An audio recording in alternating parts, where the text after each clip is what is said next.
Welcome to the Good News Spectacular Show. I'm your host, Doug Thompson. Each week, the Good News Spectacular will take you up close and personal with people, places, and events in the journey we call life. Life is precious, but at times the journey from birth to death can be filled with excitement, joy, pleasure, and happiness. But other times the journey can be filled with stress, pain, hardships, and worry. The good Lord never promised the journey of life from birth to death would be smooth sailing. No, in fact, He promised there will be difficulty, storms, and attacks. But God did promise when a storm strikes, He will keep safe all who obey Him. It's only fitting that for our first Good News Spectacular show, we will talk about a question that mankind has pondered since man was placed on this earth. What happens at death? What will I see? What will I feel? What will become of me? Where will I go? Today we're going to explore the concept of near-death experience, that situation where for whatever reason, for whatever period of time, a person dies, has an out-of-body experience, or the more common term, near-death experience. When we return, we're going to visit with our guest who had a near-death experience. Stay tuned. You don't want to miss this.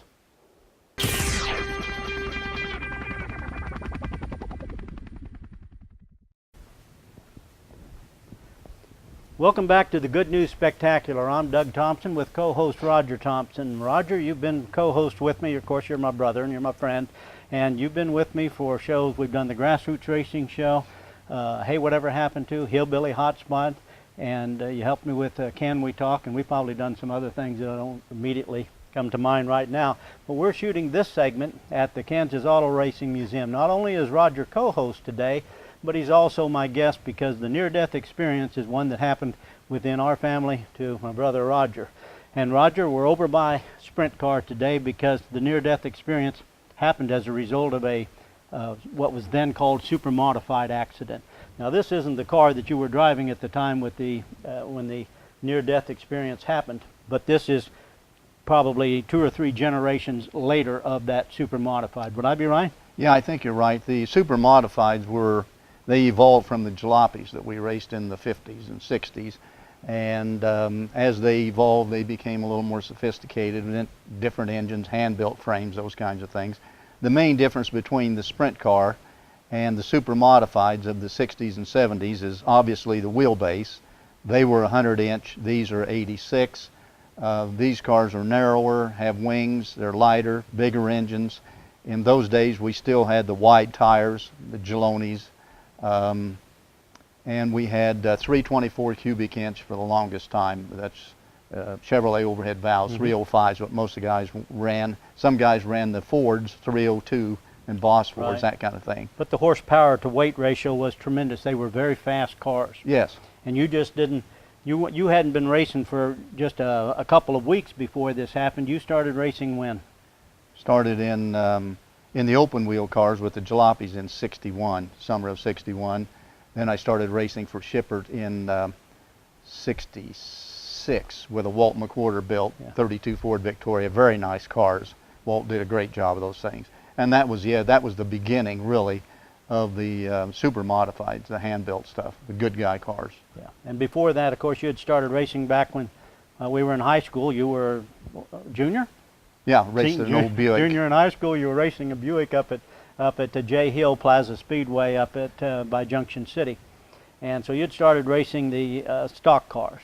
And the difference, of course, these are what is referred to as open wheel because they're open, they're not protected by fenders. Yeah. And when you're racing against somebody or with somebody, it's very dangerous if you get these two moving wheels together at a high speed. And when we look at the pictures of this accident, you'll see what happens when that happens. Whereas a fendered car, if you come into somebody, you'll normally hit the fender, or you'll hit roll bars or something inside. Of it from there. But with these, there's 20-inch wide wheels that are spinning. Yeah, and I suspect many of the people who are watching this show right now are familiar with Indy 500 racing, and one of their concerns, of course, is that those tires not touch against each other, because then they're prone to get airborne. They can rocket out of a stadium. Rocket is the word for it. Yeah. They're catapulted off of those tires at a much increased speed over if they had just simply gone off a ramp. Yeah. So you had started racing in, was it 66 in the supers. Into the supers. So by by the date of this event that took place, it was in 71. 1971, October 2nd of 71. So you'd been racing for 6 years, 5-6 years in the open-wheeled cars. Well, not necessarily the open wheel, but for Shepherd you'd been racing for how many years? Well, totally for John I raced about 10 years, but by that time I'd raced about 7 or 8 years. And when I say race, we raced sometimes 3 times a week throughout the summer. So we did a lot of racing, and we had good cars. Yeah. And he had 2 cars, and some of the team drivers were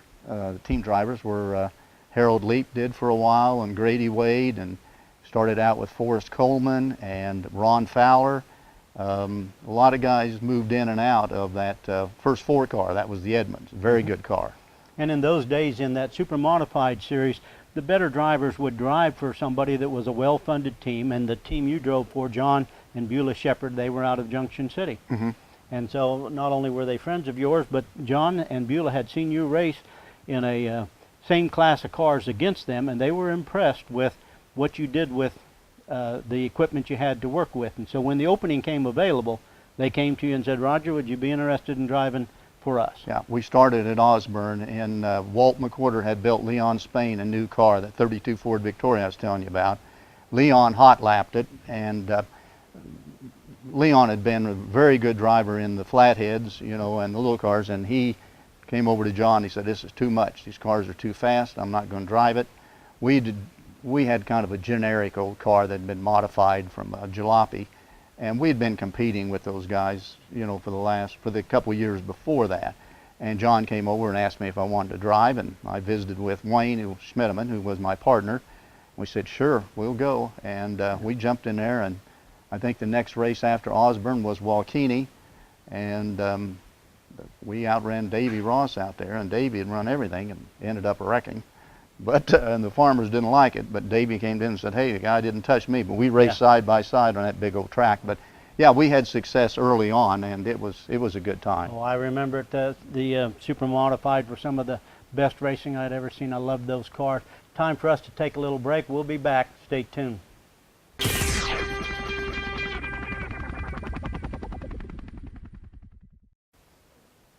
Welcome back to the Good News Spectacular. I'm Doug Thompson with co-host Roger Thompson. Roger has the distinction for this show of also being our guest because we're talking about near-death experiences. And Roger had a near-death experience while driving one of the super modifieds at a racetrack on October 2nd, 1979. 1971, sorry. Yes. Yep. And this show is not about racing. We're only talking about the racing because that's how the near-death experience occurred. We're at the Kansas Auto Racing Museum, and we're talking about the type of a car that you were driving, Roger. It was a super modified. This is a sprint car, a legitimate sprint car. This is one that you've driven, and it's in the Auto Racing Museum at the Chapman, Kansas for display. The one you were driving that day, super modified, did not have the wing on the car. Didn't have the wing, and it was a longer wheelbase. I don't mind talking about this near-death experience, but I don't want anyone to think that it was my only accident and I was just hysterical as a result of having one. In preparation for our show today, I kind of traced some of the things that's happened to me in the past. And in high school, I wrecked tractors on 2 different occasions, turned them over. At the time we were building the museum here, I ran a tractor, 3rd gear, loaded up with fuel, loaded up with water at night trying to put a fire out. I ran it right through an insulage pit, and that thing flipped end over end. The bank was 16 feet high at the time. The pit had been used for trash, and there was boards and tin and bottles and everything in there. And fortunately for me, I was thrown clear. When I was a kid and it was daytime, I saw the roll coming. I could jump clear of a tractor. Here, I had hoses around my feet, and I did not know where I was. I thought I was a half-mile south of where I really was, and as soon as that front end dropped, I knew I was done for. And fortunately, I was thrown 40 feet, flipped in the air, was unconscious for about a half an hour while the other people looked for me, had a concussion and a compressed fracture of a vertebrae. Yep. When we pulled that tractor back upright, and about 4 or 5 days later, my tennis shoes were still on the platform with the hoses on top of them. I had been yanked out of those tennis shoes. Then on several occasions, on 5 that I can recall, I flipped race cars. Yeah. And so 98 was when we had the tractor deal. 2 years later, I flipped the sprint car at Wichita. I'd been in 2 automobile accidents. I wasn't driving. One of them I had a concussion from that. The other one was a 35 Plymouth, and I just got cut up. Then this summer, I had kind of a close call, close enough that we talked about my last rites, and we got the auger oiled up and ready to go to bury my ashes. Yeah. But came through that. So this isn't my first rodeo, and I've had some experiences. But it's not. It's not. And you're growing up with Roger. We grew up on a farm. Our dad got killed on October 2nd, 1953. And that date rather significant because of this event that Roger will be talking about in just a little bit happened on October 2nd, but it was 18 years later. Growing up with Roger on the farm, sometimes it was working with Tool Time Tim. Each of us was Tool Time Tim at one time or another because we had plenty of things that we did, and goodness knows I know we put it out on a lot of farm work, but our stepfather Clarence had to shake his head sometimes at the damage that we caused, but I think he took the good with the bad, and I can hear him mumbling. I just couldn't quite hear the words that he was saying as he walked away from us. But so let's move down to this racing event, because at the time you were racing at least 3 nights a week. You were driving some of the top equipment, racing against some of the best drivers, certainly throughout the Midwest, and ultimately they were some of the best in the nation at the time. Sure were, Hall of Fame people. Yep, and you were right there with them. The equipment you had was with them. So the event that we're going to be talking about here in just a little bit for the near-death experience happened where? Happened at Enid. It was the Winter Nationals in October. Would have been the last race of the season. Okay, and you and I would know it from our racing, but that would be an oval track. How big of a track was it? It was a 3/8 mile oval track, and on the outside of it was a half-mile horse racing track. So on the outside, there was a rail, of course, on the outside of the 3/8 mile, and then there was another rail on the outside of the horse track, the half-mile track. And that's kind of important because the car ended up on the outside of the horse racing track. The back end of it landed on the rail. As we would say, you left the building. I left the building, and the joke at that time, there's 2 of them. We were on the front page of Speed Sport, and heading said, Roger Thompson waves goodbye to car owner John Shippert and builder Jack Walker. Yeah. And then, of course, the other one that went by for years, it was, I saw Enid from the air because the car was above the power lines, and Jerry Leap was a photographer. He got the picture after the car had hit the ground head-on once, and it was still above the power line when it rebounded. So yeah, we're going to take a look at those pictures because we actually have those pictures, as you well know. That was at the level of racing where there were photographers that were present for these events, and we actually have those photographs. We're going to take a look at it. When we come back from break, we're going to talk more about the accident, but we're going to move into the near-death experience because that's an interesting story, and that was before the term near-death was even coined or used in any fashion. 15 years before that. Yeah, and stay tuned. You're going to enjoy the next segment.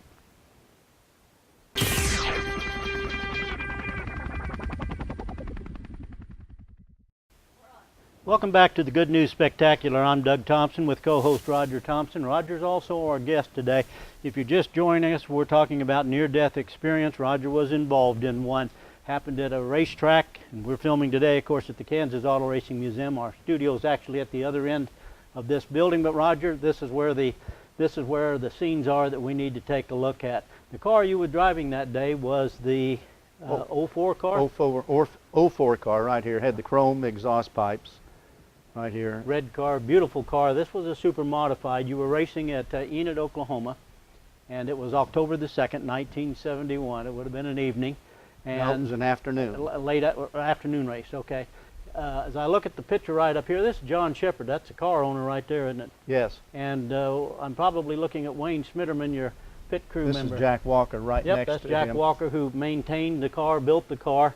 And in this picture here is Wayne, your... No, Wayne's in the upper right-hand corner. His arms are coming up to the top of his head, just like the fellow in the foreground. See, the big fellow in the foreground Yeah. there? Uh-huh. Got his Yeah. hands on top of his head. Wayne is moving his hands to the top of his Yep. head. I see him as he's moving towards the accident, isn't he? Yes. And this picture here that we're looking at right now, your car's airborne, your arms are fully extended. That's actually the picture that was on National Speed Sports magazine on the front cover of it. Yeah. The car has hit the racetrack, has hit the ground once already, and it has rebounded up, and now it's coming back down because my arms are thrown back. We didn't have arm restraints in those days, so every time the car hit a corner, like in the upper right picture, it went in another direction and my arms went elsewhere. What I recall first of all was the first time the car came down, because I remember seeing the dirt, and I tried to move my arms down to grab the bottom of the seat to get out of the steering wheel. And when it hit that first time, I was unconscious. In this picture, I'm unconscious. In this picture here, they're in the process of getting me out of the car. I'm unconscious and blind. I could not see. And I wasn't aware of that until it'd be much later, but I was unconscious. The car flipped for a distance of about 100 yards, and you don't have the last picture where it landed on this railing up there, the horse race railing, which is, the car actually went across the surface of the horse racing track and the rear end of it landed up there. Yeah. And this was, of course, before the Hans device. This was before the collars. You had safety belts, and they were stretched to the max. And like you said, your arms are fully extended. That's the second hit. That car's already hit and was much higher, came back down, and it's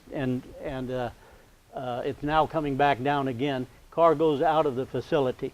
You're out cold. That's what this photograph is. What you don't understand is that the human eye could not see that car. It was spinning and flipping, so that you see the gas tank in the air, the tail section is coming off in the air, the hood is already embedded in the ground, and Jack Walker was coming out of the turn, and he saw but you couldn't see it with the human eye. So tell the viewers about the out-of-body experience that you had. Immediately I was elevated.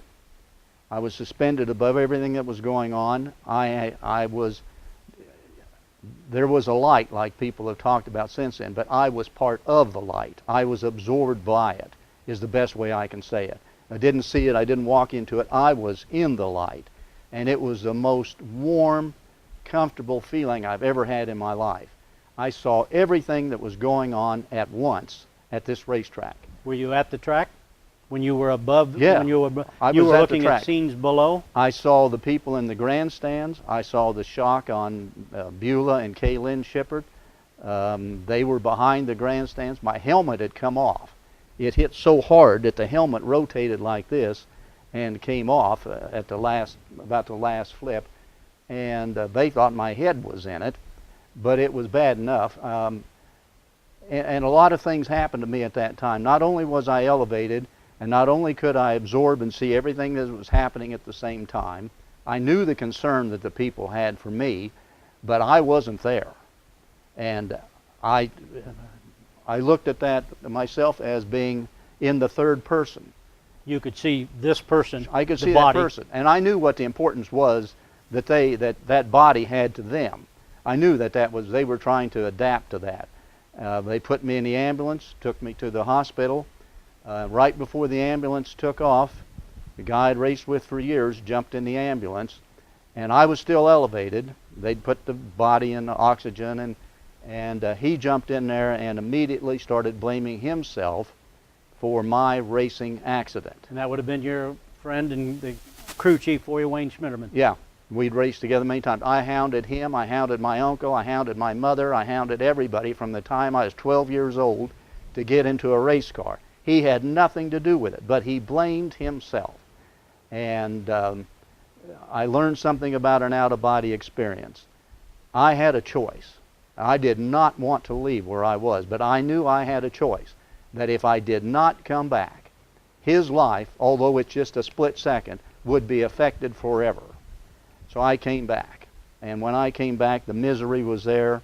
The doctor, I was in the emergency room at that time, and the doctor said, "Bud, you came very close to not being here." I think what he told you, as you related to me later, was he said, you can't come much closer to dying than what you did here. Yeah, when you lose your eyesight and you get a concussion that bad, And of course, I didn't elaborate. I never talked about this for a long, long time.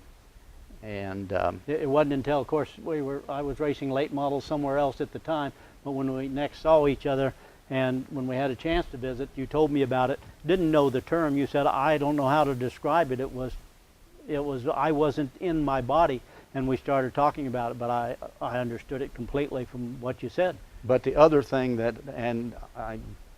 I had absolute knowledge of everything in the universe. I know how strange that must seem.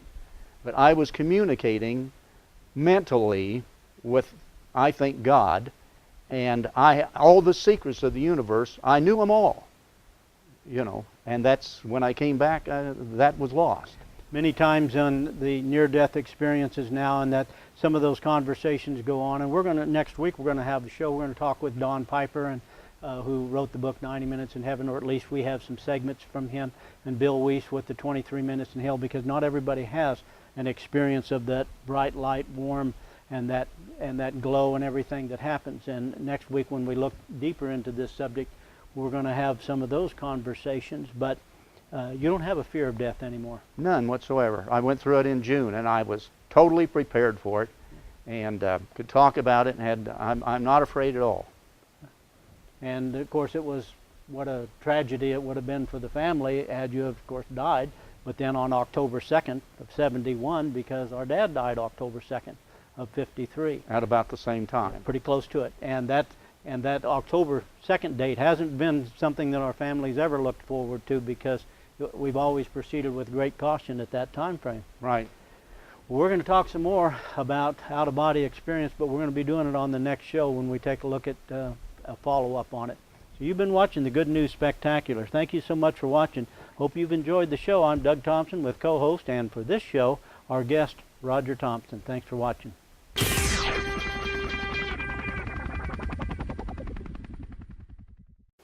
You have been watching the Good News Spectacular. See you next week. Same time, same station. God bless you.